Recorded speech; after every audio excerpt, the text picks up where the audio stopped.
Hello, everyone. So, first and foremost, I'm like half asleep.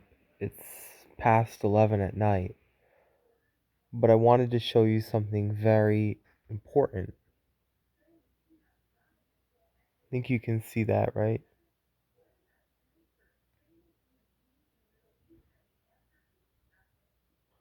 So, here we have a battery runtime calculator. My 4005 panels hold the combined AH of 31 at 24 volts. Its standby is zero point 0.3 amps. I wanted to show you something.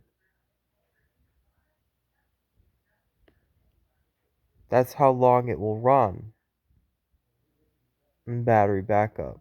Basically 96 hours.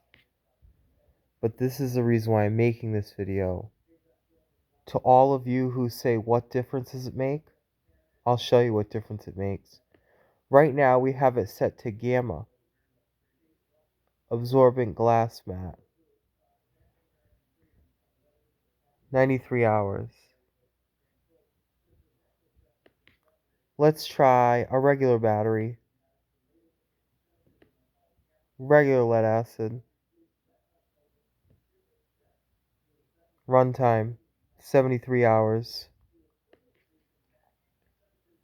Make sure you always use absorbent glass mat batteries.